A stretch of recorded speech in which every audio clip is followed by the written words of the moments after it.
Hello दोस्तों, भारतीय राज्यव्यवस्था में हम एक नया अध्याय शुरू करने जा रहे हैं। आज नया अध्याय शुरू करेंगे। पहला अध्याय हम पढ़ चुके थे। पहला अध्याय भारतीय राज्यव्यवस्था का हम अध्ययन कर रहे थे। भारतीय राज्यव्यवस्था और भारतीय राज्यव्यवस्था के अंतर्गत हमने संविधान को पढ़ रहे थे। संविधान में हमने पहला अध्याय उठाया था। इसकी ऐतिहासिक पृष्ठभूमि का अध्ययन हम कर चुके थे। ठीक है, आज हम दूसरा जो चैप्टर है वो उठा रहे हैं संविधान के अंतर्गत कि संविधान का निर्माण कैसे हुआ। संविधान का निर्माण चैप्टर नंबर 2 का नाम है हमारा संविधान का निर्माण। ठीक है, तो नया चैप्टर है, फ्रेश चैप्टर है। शुरुआत करते हैं संविधान के निर्माण से। ठीक है, चैप्टर नंबर 2, संविधान का निर्माण, मेकिंग ऑफ द कॉन्स्टिट्यूशन। संविधान का निर्माण, इस अध्याय के अंतर्गत हम बहुत सारी चीज़ें देखेंगे कि संविधान का निर्माण कैसे हुआ, संविधान की मांग कैसी हुई, 1947 के स्वतंत्रता अधिनियम का संविधान के निर्माण पर क्या इम्पैक्ट पड़ा है, क्या इसकी आलोचनाएं की गई है बाद में। इन सब पहलुओं का हम अध्ययन करेंगे। कौन कौन सी समितियां बनी थी, उन सभी बातों का, तमाम बातों का किस तरीके से चुनाव होता है, इन सभी बातों का इस अध्याय में हम चर्चा करेंगे। तो शुरू करते हैं संविधान का निर्माण, जो हमारा सेकंड चैप्टर है। संविधान के निर्माण, जब हम बात करते हैं संविधान के निर्माण की, तो जो संविधान का निर्माण जो है वो जाहिर सी बात है संविधान सभा करेगी। कौन करेगी संविधान का निर्माण? संविधान सभा करेगी। और संविधान सभा को जो बनाने का विचार है, वह विचार सर्वप्रथम किसके मन में आया? यहाँ से प्रश्न कई बार पूछा जाता है कि संविधान सभा को बनाने का जो पहली बार विचार है वो किसके मन में आया। मन में किसी के भी आ सकता है, लेकिन सामने किसने रखा? तो संविधान सभा का बनाने का जो विचार है, या संविधान सभा का जो गठन करने का विचार है, वो किसने पहली बार रखा? तो जाहिर सी बात है संविधान सभा के गठन का जो विचार है, इसको बनाने का जो विचार है, वो सबसे पहले सन 1934 में एम.एन. रॉय ने रखा। किसने रखा? एम.एन. रॉय ने। तो एम.एन. रॉय ने जो है संविधान सभा के गठन का विचार सन 1934 में ही रख दिया था। हालांकि उन्होंने जो विचार रखा कोई आधिकारिक विचार नहीं था, क्योंकि वो एक व्यक्ति हैं, कोई संस्था नहीं है। तो फिर बात करते हैं आधिकारिक तौर पर किसने रखा। इसके एक साल बाद 1935 में INC, इंडियन नेशनल कांग्रेस जो है संविधान सभा के निर्माण का जो है घोषणा करती है, विचार सामने रखती है। ये आधिकारिक तौर पर होगा, क्योंकि कांग्रेस घोषणा कर रही है। तो आधिकारिक तौर पर संविधान सभा बनाने का जो विचार है वो सन 1935 में जो है कांग्रेस ने रखा। ठीक है, तो कांग्रेस ने संविधान सभा बनाने की जो मांग है 1935 में की। ठीक है, उसके बाद उसके 3 साल बाद 1938 को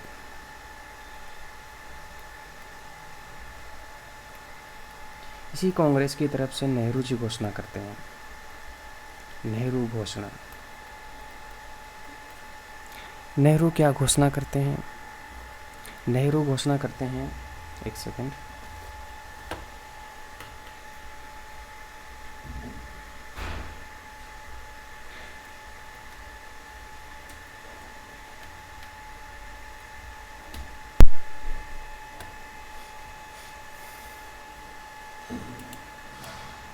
नेहरू क्या घोषणा करते हैं वो देखते हैं। नेहरू यहाँ पर घोषणा करते हैं संविधान सभा का जो निर्माण है वो कैसे किया जाएगा। संविधान सभा के निर्माण के बारे में वो 2 घोषणाएं करते हैं। पहली, जो संविधान बनाने वाली जो संविधान सभा है उसका निर्माण वयस्क मताधिकार के आधार पर किया जाएगा। वयस्क मताधिकार की बात करते हैं, वो वयस्क मताधिकार की बात करते हैं। और दूसरी बात ये कहते हैं कि इसमें कोई बाहरी हस्तक्षेप जो है वो नहीं होगा। संविधान सभा में जो है वो बाहरी हस्तक्षेप नहीं होगा इसके निर्माण में। संविधान सभा का जब निर्माण किया जाएगा तो पहली बात तो ये है वो वयस्क मताधिकार के आधार पर होगा, ठीक है, वयस्क मताधिकार। उसकी दूसरी बात ये है कि इसमें बाहरी हस्तक्षेप जो है वह नहीं होगा। ऐसी घोषणा जो है नेहरू जी करते हैं, ठीक है। हालांकि ऐसा होगा कि नहीं होगा कि संविधान का जो संविधान सभा है उसका निर्माण क्या वयस्क मताधिकार के आधार पर होगा, क्या उसमें कोई बाहरी हस्तक्षेप नहीं होगा। घोषणा तो नेहरू जी ने कर दी कि वयस्क मताधिकार के आधार पर हम संविधान सभा बनाएंगे, बाहरी हस्तक्षेप उसके ऊपर नहीं होगा। लेकिन इसकी वास्तविकता कुछ और ही निकलेगी, जिसको हम आगे देखेंगे। अभी मैं उसकी चर्चा नहीं करना चाहूँगा, नहीं तो मज़ा खराब हो जाएगा, ठीक है। तो ऐसी नेहरू जी ने घोषणा की है। उसके बाद क्या होगा, उसके बाद 1940 को, उसके 2 साल बाद 1940 को जो है ब्रिटिश सरकार भी अमल करती है नेहरू जी की घोषणा पर। ब्रिटिश सरकार क्या करती है 1940 को, ब्रिटिश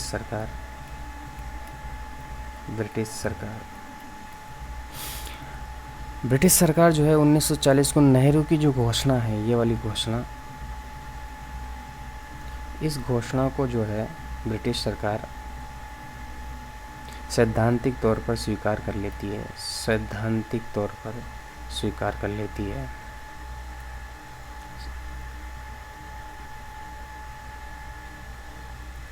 ब्रिटिश सरकार जो है वह सैद्धांतिक, मैं सैद्धांतिक क्यों बोल रहा हूँ, क्योंकि वास्तव में ऐसा होगा, ये कहानी होगा नहीं ऐसे वास्तव में, तो सैद्धांतिक रूप से जो है स्वीकार करती है। वास्तविकता में ऐसा नहीं है।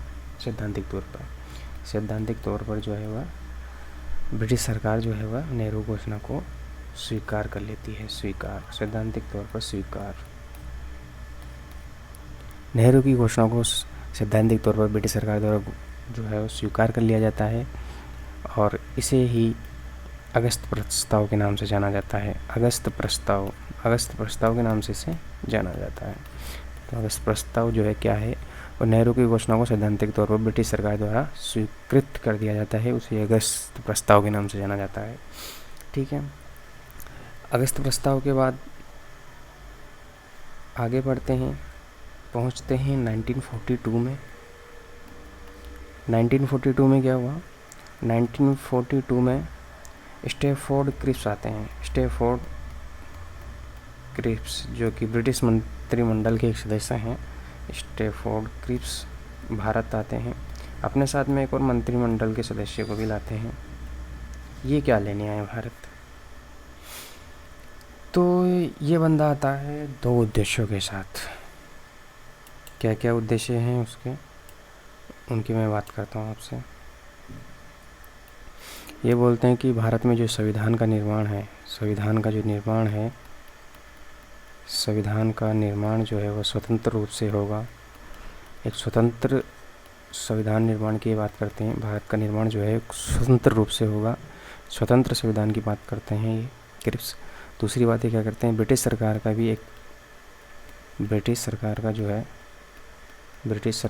एक प्रारूप प्रस्ताव भी लेके आते हैं कि किस तरह का संविधान जो है वह होना चाहिए। तो 2 बातें जो है वो के साथ ये भारत आते हैं, और इसे ही हम क्रिप्स मिशन के नाम से जानते हैं। क्रिप्स मिशन के नाम से जानते हैं, ठीक। ये है क्रिप्स मिशन। उसके बाद क्रिप्स मिशन को जो है मुस्लिम लोग अस्वीकार कर देती है। क्रिप्स मिशन को जो है वो मुस्लिम लीग जो है वह नहीं मानती है, उसे स्वीकार नहीं है। ये बात क्यों स्वीकार नहीं है, इसके पीछे कारण क्या है, इसके पीछे वो एक कारण देती है। पहली बात तो वो क्या चीज़ पर अड़ी हुई है मुस्लिम लीग, उसको देखिए आप। मुस्लिम लीग का कहना है कि भारत का सबसे पहले तो आप विभाजन कीजिए। जब भारत का विभाजन हो जाएगा तो भारत तो जो है वो 2 हिस्सों में बढ़ जाएगा भाई, भारत पाकिस्तान। जब दो अलग अलग हिस्से हैं तो उनकी एक संविधान सभा कैसे हो सकती है? तो वो चाहती थी मुस्लिम लीग कि दोनों की अलग अलग संविधान सभा हो, दोनों की अलग अलग संविधान सभा होनी चाहिए। एक संविधान सभा क्यों भाई, दो अलग अलग देश हैं तो संविधान सभा भी अलग होनी चाहिए, ये कारण देती है और वो क्रिप्स मिशन को जो है अस्वीकार कर देती है। फिर इसके बाद कौन आते हैं? 1942 का साल गुजरता है। उसके बाद आते हैं कैबिनेट मिशन। उसके बाद क्या आता है? कैबिनेट मिशन आता है। कैबिनेट मिशन, क्रिप्स मिशन के बाद कैबिनेट मिशन भेजा जाता है। और कैबिनेट मिशन क्या करता है? कैबिनेट मिशन क्या वो मुस्लिम लीग की मांग जो वो करती है कि अलग अलग संविधान सभा होनी चाहिए, तो इस वाली मांग को जो है वह कैबिनेट मिशन जो है वह अस्वीकार कर देती है। नहीं, ऐसा कुछ नहीं होगा, दो संविधान सभाएं जो है वह नहीं बनेगी। तो फिर क्या होगा? कि कैबिनेट मिशन क्या बात करते हैं?